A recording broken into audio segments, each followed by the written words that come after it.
இன்று திருச்செங்கோட்டில் அர்த்தநாதீஸ்வரர் தேர் திருவிழாவின் போது அந்த தேர் புது தேர் ஆரம்பிக்கிறதுக்கு முன்னாடி அந்த சுவர் ஓரமா நிறுத்தி வச்சிருந்தாங்க. நிறுத்தி வைக்கிறப்ப இனிஷியலா அந்த தேர் இழுக்கும் பொழுது நீங்க அந்த வீடியோல பார்த்திருப்பீங்க, தேர் ஒரு கிராஸ்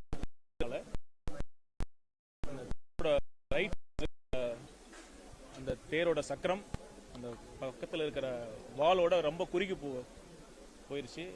துரதிருஷ்டவசமாக அந்த இடத்துல இளைஞர்கள் அங்க இருக்கிறதுனால அந்த தேர் சக்கரத்திற்கும் அந்த சுவருக்கும் இடையில மாட்டிக்கிட்டாங்க.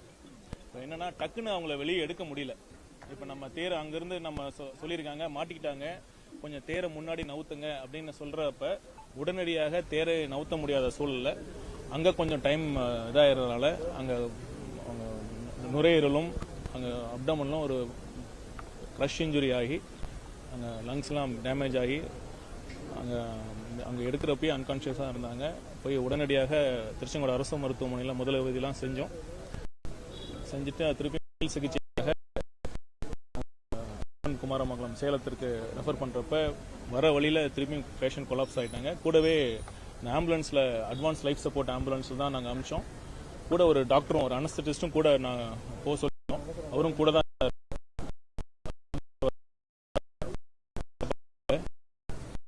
இழந்து வாடும் குடும்பத்தினருக்கு எங்கள் அரசின் சார்பாக ஆழ்ந்த இரங்கலை தெரிவித்துக் கொள்கிறோம். முதலமைச்சர் கவனத்திற்கும் எடுத்து போயிருக்கோம். அவர் அந்த குடும்பத்திற்கு 5 லட்சம் ரூபாய் நிவாரணம் வழங்கியிருக்கிறார். சரி, நன்றி.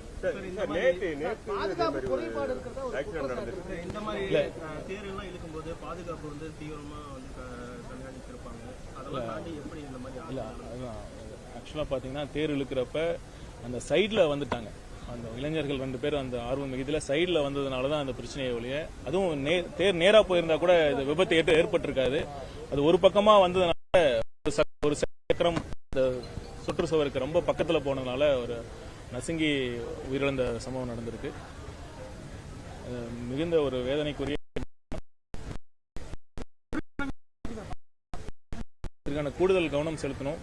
சொல்ற மாதிரி தேர் பக்கத்துலயும் மதுரையில் கூட கூட்டமாக தான் மக்கள் வராங்க.